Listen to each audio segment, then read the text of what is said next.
Donc nous accueillons maintenant Anne-Laure Charrier, qui est responsable des collections imprimées à la Bibliothèque Forney et qui, ce coup-ci, va vraiment nous parler de la Bibliothèque Forney, mais pas seulement, plutôt du réseau, enfin de la Bibliothèque Forney en tant que bibliothèque une des bibliothèques du réseau des bibliothèques spécialisées de la ville de Paris, hein, donc toujours cette thématique du réseau et des réseaux et qui témoigne de la diversité de nos bibliothèques, même si nous sommes tous des collègues de bibliothèques d'art, nous appartenons tous à des réseaux diversifiés et actifs. Anne-Laure, je te passe donc ton temps de parole. Merci, bonjour à tous. Donc après la vision très macroscopique, universelle qu'a présentée Lucille sur le réseau de l'IFLA, je vous ramène en zoomant le microscope sur Paris, donc avec les bibliothèques du réseau de la ville de Paris. Et effectivement avec ensuite la présentation vraiment des ressources de la bibliothèque Forney, qui est la bibliothèque d'art de la ville.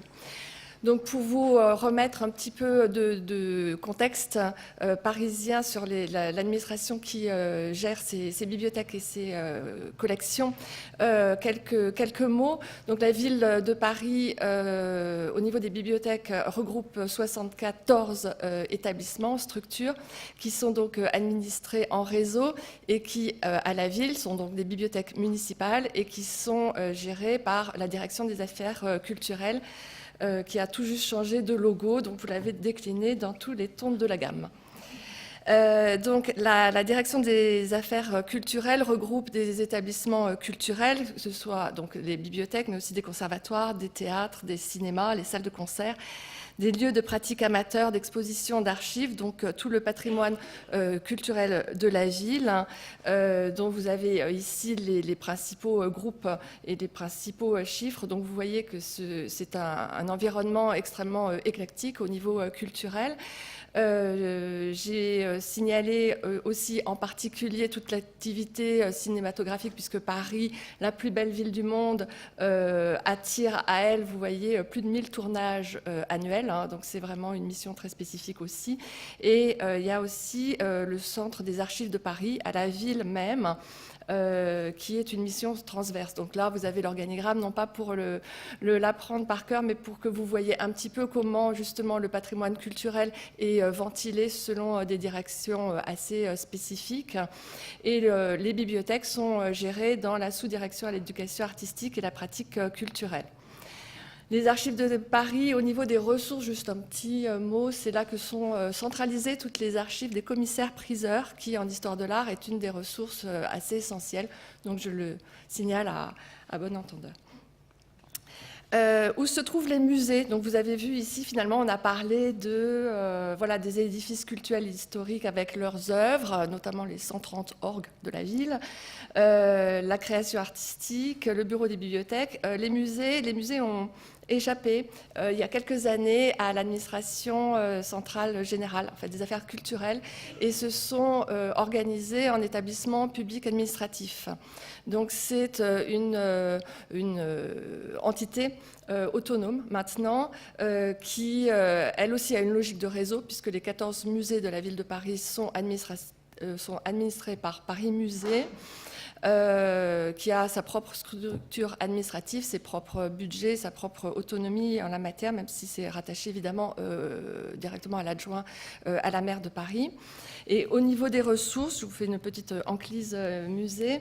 Il y a un site spécifique, un portail en fait, hein, qui est donc Paris Musée, qui présente toutes les activités, tout le programme des expositions, les réservations en ligne, les agendas, mais également évidemment les ressources, puisqu'on est ici quand même beaucoup pour parler de ressources.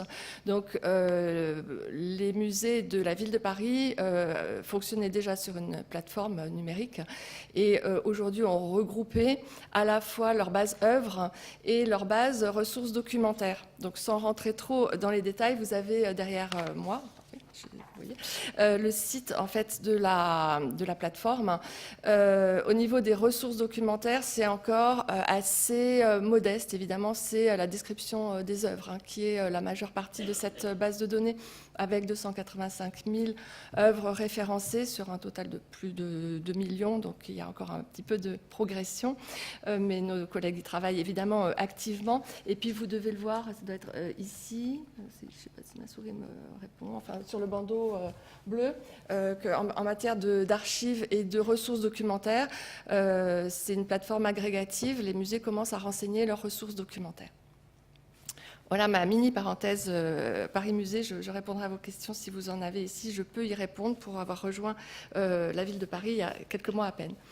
Donc si je reviens au réseau des bibliothèques, qui est le cœur de notre sujet, de notre présentation, donc dans ces 74 établissements de la ville de Paris, on distingue très fermement deux types d'établissements, les bibliothèques de prêt et les bibliothèques patrimoniales et spécialisées.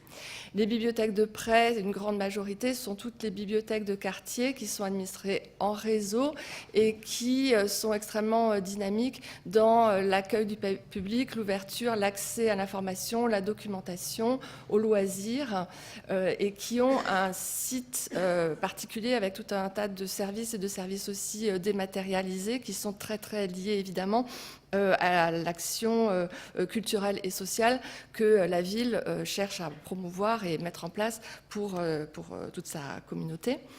Les bibliothèques patrimoniales et spécialisées sont en plus petit comité, si je puis dire, puisqu'elles sont au nombre de 16. Ce sont des bibliothèques historiques dans des lieux d'élection, avec des collections très thématiques, très ciblées, historiques elles aussi.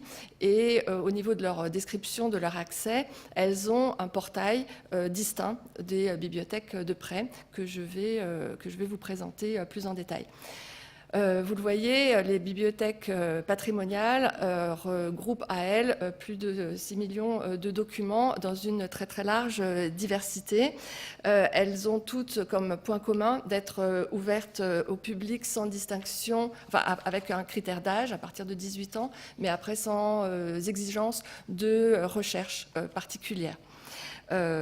Donc toute personne désireuse de faire une recherche dans les collections d'une bibliothèque spécialisée de la ville de Paris âgée de plus de 18 ans est inscrite.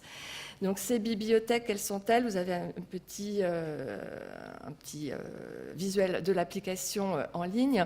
Ce sont donc la bibliothèque du cinéma François Truffaut qui se trouve aux Halles. Ce sont les bibliothèques médiathèques municipales musicales de la ville de Paris et la bibliothèque des conservatoires pour la musique. La bibliothèque historique de la ville de Paris, dont vous avez ici un petit visuel du superbe hôtel Lamoignon, donc dans le Marais, qui est spécialisé sur l'histoire de la ville de Paris, le théâtre, la littérature autour de Paris. La bibliothèque de l'hôtel de ville, qui est elle plus spécialisée sur tout ce qui est administratif, avec le droit, la justice, avec une section ancienne très très large. Et je crois que la salle de lecture que j'ai mise là, c'est celle de l'hôtel de ville. Vous avez donc la bibliothèque du cinéma, vous avez vu une architecture bien plus moderne. À côté, c'est la bibliothèque Sagan, qui est la bibliothèque du féminisme dans le 13e. Vous avez comme bibliothèque spécialisée aussi la bibliothèque de la littérature policière, la bibliothèque du jardinage dans le 12e arrondissement, et à tout seigneur, tout honneur, pour la fin, la bibliothèque d'art Forney, que vous connaissez maintenant, puisque Lucille avait abondamment illustré son PowerPoint avec ce superbe hôtel de Sens. Donc un bâtiment historique, l'hôtel des archevêques de Sens, qui date de la fin du XVe siècle, qui a connu toute une vie diverse et un peu mouvementée au démarrage. Donc la résidence des archevêques de l'hôtel de Sens, d'où son aspect encore très médiéval avec ses tourelles et son donjon. Et puis très rapidement, qui a été loué par les archevêques de Sens qui n'avaient plus la position éminente qu'ils occupaient à la cour à la fin du Moyen-Âge. Et cette location de l'édifice jusqu'à la Révolution a finalement permis de le garder et de ne pas le transformer en somptueux château Renaissance. Donc nous avons ce petit hôtel particulier moyenâgeux qui sert donc d'écrin aux collections et qui a été racheté par la ville de Paris dans un état un petit peu délabré au tout début du XXe siècle, en 1911. Et très rapidement, la ville de Paris a décidé de le transformer en bibliothèque pour justement héberger un legs qui était fait à la ville de Paris par un certain Aimé Samuel Fornet.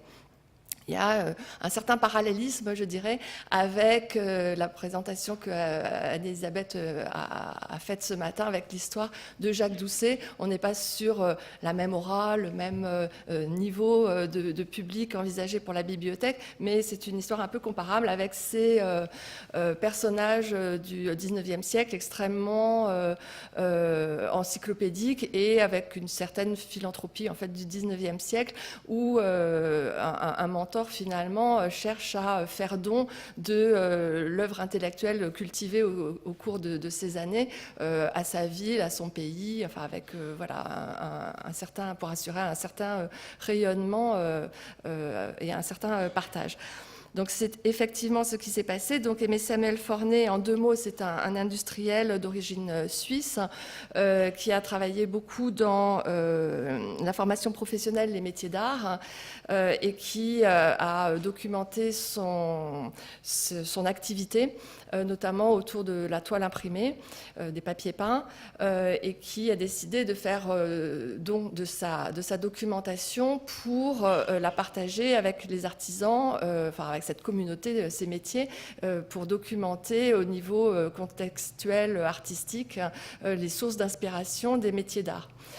Donc après quelques années où la ville de Paris, donc dans les années, il est mort en 1879, donc à la fin du 19e siècle, la ville de Paris, en ayant accepté son legs, a cherché un hébergement. Là aussi, donc la bibliothèque, comme la bibliothèque d'art et d'archéologie, a un petit peu parcouru divers quartiers parisiens, et puis a finalement, après les travaux, dans les années 1960, s'est installé à l'hôtel de Sens, donc rénové, avec ce fonds documentaire spécialisé sur les métiers d'art.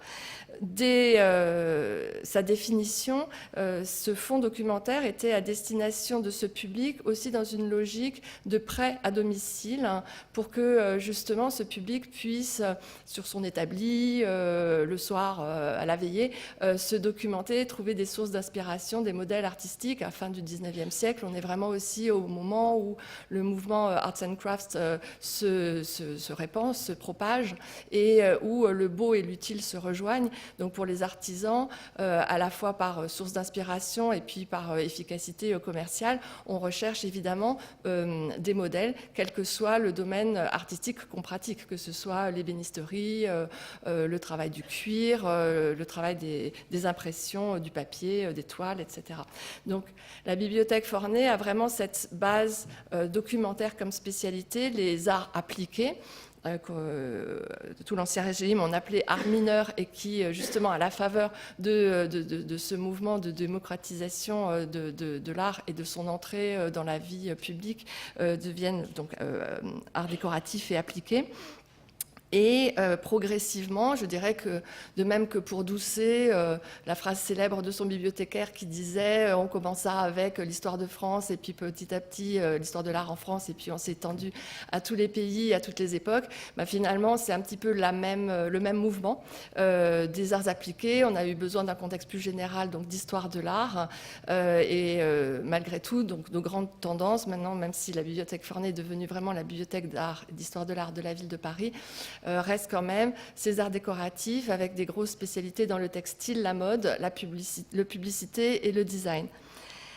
La bibliothèque Fornet, en plus, s'est enrichie d'une bibliothèque beaucoup plus récente, fondée dans les années 60 par un journaliste qui était passionné d'imprimerie et de typographie, Édouard Morin, et qui a accumulé, agrégé tout un corpus autour justement de la typographie, des caractères d'imprimerie, de l'histoire de l'imprimerie et des albums spécimens. Aujourd'hui, on parle de books, des modèles manuels d'impression. Donc cette bibliothèque a vécu jusqu'à tout récemment de façon indépendante. Elle s'appelle la Bibliothèque des Arts Graphiques et elle a été donnée à la Bibliothèque Forney en 2006, je crois. Donc cet apport a enrichi considérablement et a permis de développer aussi une thématique très forte dans ces domaines de l'imprimerie et de la typographie, ce qui fait que nous avons des documents aussi extrêmement anciens en ce domaine-là également. Donc les collections de la bibliothèque Forney, les deux grandes mamelles de la bibliothèque, c'est les imprimés et l'iconographie.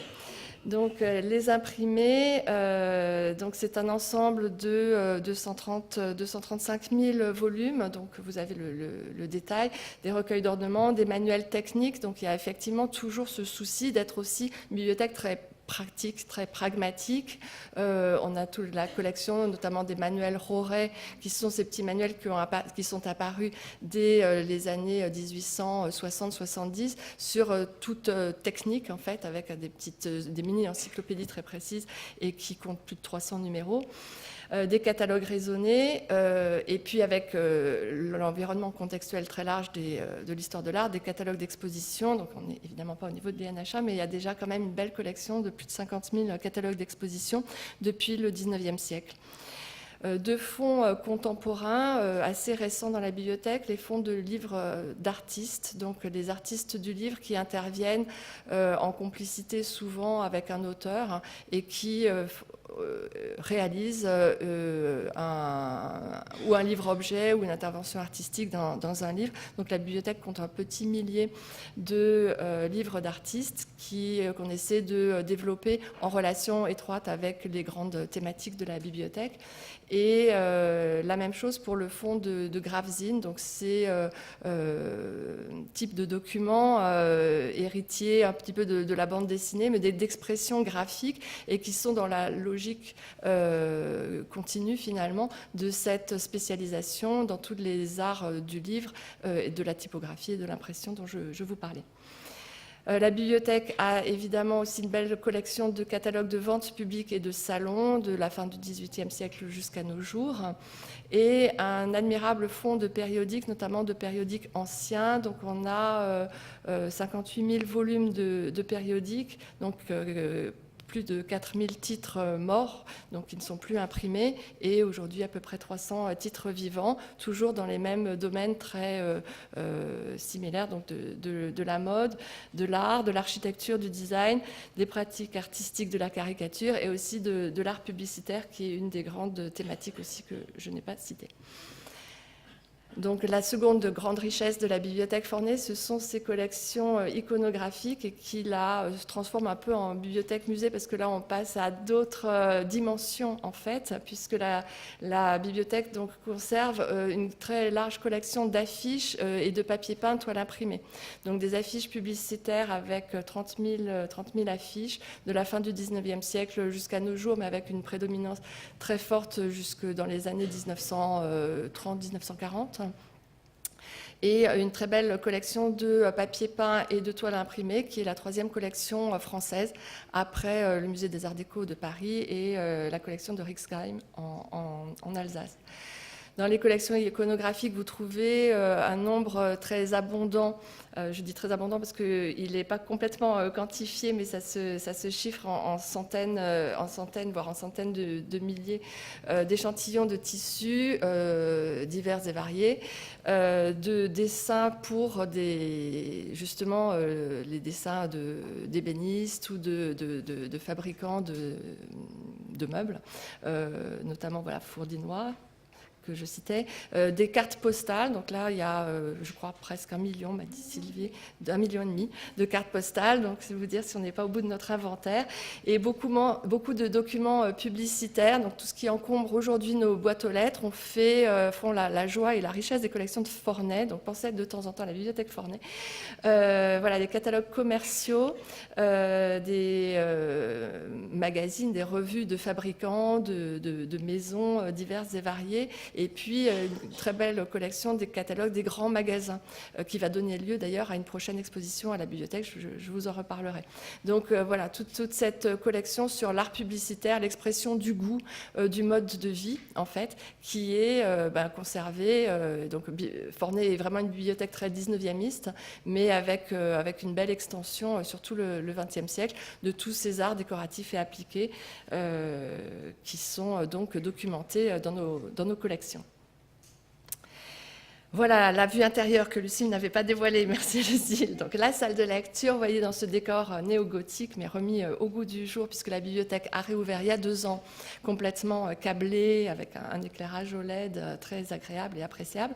Donc 2 salles de lecture, 120 places, et notre catalogue des collections, donc bibliothèque-spécialisée.paris.fr. C'est un portail, et ceci fera plaisir à nos collègues des interventions de ce matin, où finalement, on a un outil global commun sur les bibliothèques parisiennes. Donc, comme je n'étais pas sûre de réussir mes démonstrations, j'ai fait des copies d'écran. Ce sera plus simple. Donc, le portail, c'est le portail des bibliothèques spécialisées. Vous avez toute une littérature qui nous sert aussi un peu de blog, de présentation de nos événements et de nos actualités diverses. Et puis, soit en recherche simple, ici évidemment, soit en recherche avancée. Vous avez un mode d'interrogation classique, mais très multifacette. Et surtout, je vous ai mis cette copie d'écran pour que vous voyez que voilà, les lieux de conservation, donc vous avez là le portail pour les 16 bibliothèques, et si vous voulez faire une recherche ciblée déjà sur un fond d'une bibliothèque en particulier, vous pouvez déjà affiner votre recherche en choisissant la bibliothèque d'élection. Forney, comme beaucoup de bibliothèques, vous avez vu que c'est un charmant hôtel qui devient un peu trop petit pour les collections immenses qu'elle abrite. Donc, on a grosso modo 3 enveloppes, 3 ensembles de documents. Les documents sur place qui sont, puisqu'on est aussi une bibliothèque de prêt et fidèle à notre définition d'origine, des documents empruntables. Donc, finalement, la politique qui a été choisie, c'est que tout ce qui est en libre accès est empruntable. Le libre accès se présente sous forme thématique, avec des petits codes couleurs, puisque Forney est une maison très raffinée et très colorée. Ces documents-là sont donc empruntables, et ça représente environ 12% du fonds des imprimés, donc environ 30 000 ouvrages, 50 titres de périodiques, 2000 DVD. Le reste des collections est conservé en magasin, et comme je vous disais, les magasins étant un peu à l'étroit à l'hôtel de Sens, on a aussi des magasins extérieurs. D'où la toute petite complexité du catalogue, qui est de bien lire la localisation des documents entre la communication immédiate et la communication différée. La communication différée conserve évidemment de façon très classique ce qui est conservé à l'extérieur en magasin, qui revient par navette de façon là aussi très classique. Et nos lecteurs peuvent demander le rapatriement des documents depuis leur domicile, en fait, avec les demandes de communication sur place, donc directement en ligne, pour un petit peu plus de souplesse. Je ne vous ai pas parlé de nos fonds d'archives. Dans la diversité des collections, il y a aussi des archives, quelques fonds d'archives qui, eux, se consultent sur rendez-vous et qui sont en cours de catalogage sur le nouveau module de l'EAD, similaire donc aux normes internationales des archives, et qui vont rejoindre, mais je vais vous en parler dans une seconde, les catalogues globaux. Donc ces fonds-là se consultent pour l'instant sur rendez-vous avec une adresse générique de façon là aussi très classique. Les catalogues commerciaux, les fameux catalogues des grands magasins, les catalogues de firmes commerciales, etc., également pour l'instant se consultent sur rendez-vous. Voilà pour les modes de consultation. En termes de valorisation et de préservation aussi de nos collections, les collections, comme je vous le disais, la partie ancienne est surtout 19e. Vous connaissez le problème du papier 19e, c'est du papier vraiment très fragile, qui vieillit mal. Donc il y a une politique active de numérisation. Donc la bibliothèque a une politique double de numérisation de ses collections. Dans le réseau, nous avons un marché global pour les bibliothèques spécialisées patrimoniales qui a un rythme assez ambitieux de numériser jusqu'à 50 000 vues annuelles. Et puis un partenariat avec la BNF depuis quelques années également pour insérer nos nos numérisations dans Galiga. Donc, ce que je trouve, pour venir d'autres horizons, assez souple, c'est que les documents numérisés sont intégrés immédiatement dans le portail. Donc, il n'y a pas besoin de chercher, mais je crois que ma prochaine diapositive vous le montre, de sous-sites spécialisés sur la bibliothèque numérique. Les documents numérisés sont intégrés directement dans le portail. La bibliothèque participe au SUDOC pour les périodiques, donc pas pour les collections de monographies, mais pour les périodiques. Forney est présent donc dans le SUDOC. Et Forney participait au CCFR dans la base patrimoine pour l'ensemble de ses fonds, mais comme les intégrations de notices étaient en fort décalage par rapport au catalogage réel, la collaboration s'est arrêtée et on envisage autre chose. Donc pour l'instant, le sujet est un petit peu mis en stand-by, sauf donc pour ce que je vous disais, des documents d'archives, où là, le catalogage a commencé de façon assez efficace et va être intégré probablement dès cette année pour les fonds d'archives. Donc, les collections numérisées. Dans la recherche avancée, vous voyez que vous pouvez choisir de n'être que dans la bibliothèque numérique. Je l'ai mise en magenta, là, en rose. Mais si vous êtes dans le catalogue en interrogation classique, vous avez aussi un petit pictogramme qui vous signale consulter. Et là, ça indique que le document est numérisé et qu'on peut le consulter, comme vous l'apercevez en plus gros en bas de l'écran, directement dans le portail et rentrer immédiatement dans le document numérisé et le compulser sans changer d'écran ni de site. Et pour le SUDOC, la preuve par voilà, l'affichage de la notice. Donc la bibliothèque Forney est présente au niveau des périodiques, donc dans le SUDOC. La bibliothèque Forney, ce n'est pas qu'une bibliothèque. Dans l'hôtel de Sens, on a la chance d'avoir d'abord un beau bâtiment historique qui est référencé dans tous les guides, donc une action de valorisation du bâtiment, donc un accueil de touristes dans toutes les langues qui se pratiquent à Paris, c'est-à-dire du monde entier. Donc on accueille beaucoup de touristes sans avoir une action spécifique, mais au moins d'accueil, d'orientation, de renseignement.